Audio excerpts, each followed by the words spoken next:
Moi, je suis Catherine Verrier. J'étais, avant la fusion, coordinatrice générale à la Gare Franche. Et j'ai fondé la Gare Franche, enfin je faisais partie de l'équipe fondatrice de la Gare Franche avec l'artiste Vladislav Znorko, donc début des années 2000. Et moi je suis Céline et j'étais administratrice de la Gare Franche. Et aujourd'hui, je suis coordinatrice générale et responsable des ressources humaines au niveau de la scène nationale. Et Catherine est responsable pluralité culturelle et développement durable. La Gare Franche, comme on l'a exposé très rapidement, c'est un lieu ouvert, un lieu de circulation où on a créé... et c'est un raccourci pour aller du noyau villageois à la cité Évis et Versailles. Et les gens passent par chez nous. Et comme on est une maison, et la première pièce dans cette maison, c'est une cuisine. Donc c'est assez facile de venir boire un café. Et à l'occasion, quand on boit un café ensemble, on discute. On discute au début de toutes petites choses, et puis ça grandit de plus grandes choses, d'envie, de projets, de ce qui fonctionne, de ce qui dysfonctionne. On jardine et on cuisine ensemble.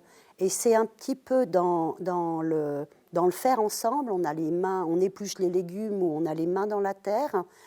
C'est comme dans ma maison et je suppose dans la vôtre, je trouve que c'est dans les cuisines qu'on discute le mieux et qu'on se lâche et qu'on se fait des confidences. Et du coup, c'est vraiment des terrains d'interconnaissance et de croisement, d'échange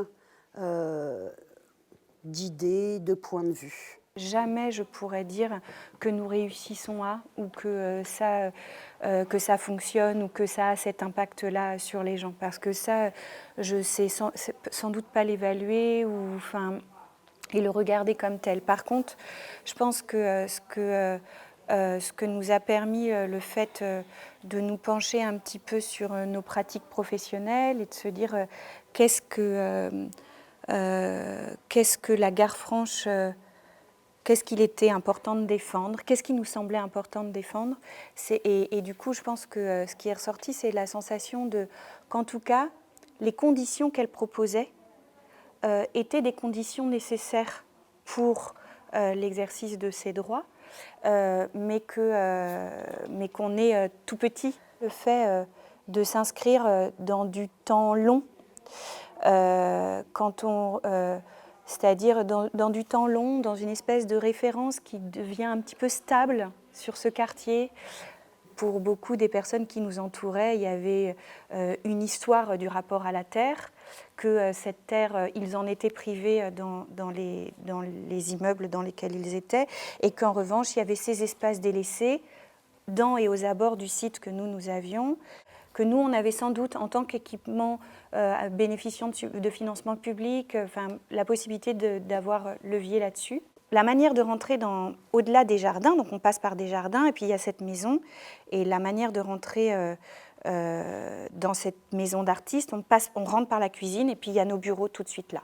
C'était évident qu'on devait savoir s'arrêter de ce qu'on faisait et que ça faisait partie de notre présence, de notre mission d'accueillir. Et on nommait ça, de se dire ça fait au moins 20% du poste, de ce temps, d'être juste pour eux, un peu, de laisser cette place-là.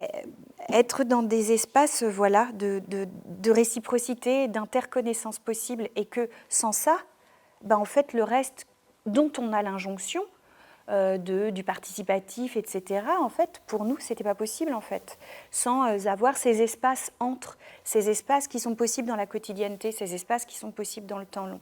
Il était tout à fait possible, notamment lié au cheminement, etc., mais de venir sans engagement dans ce lieu et de pouvoir y prendre des habitudes, en fait, après, mais que les habitudes qui y sont prises, elles sont celles décidées, pas celle que nous souhaitons autour d'une action participative que nous décidons comme étant l'endroit que l'on souhaite de la participation, même si il y en a des tas d'endroits comme ça, où nous souhaitons, on va chercher un endroit de participation au regard d'un projet artistique, etc. Mais ça, j'estime que c'est possible parce qu'il y a tout le reste, en fait. Il y a tout le reste autour qui, lui, n'est pas lié à du projet ponctuel, n'est pas lié à de l'événementiel, n'est pas lié à un artiste qui arrive et qui s'en va, mais qui est lié à vraiment une manière d'inscrire un projet, en fait. C'est aussi parce qu'on a un poste de maîtresse de maison, ce qui favorise d'avoir toujours quelque chose à boire, quelque chose à manger. Mais je dirais même que ça vient de l'ADN du fondateur, parce que, en fait, le plus souvent, à la fin des spectacles proposés par la compagnie Cosmos Colley de Znorko, eh ben, les comédiens, avant de monter sur le plateau, ils préparaient une soupe vite fait, et on servait la soupe à 150 personnes. Et on servait à boire et tout. Il y avait toujours à boire et à manger. En fait, c'est chouette, oui, notre métier, c'est de proposer des spectacles, c'est d'aller voir des spectacles, tout ça.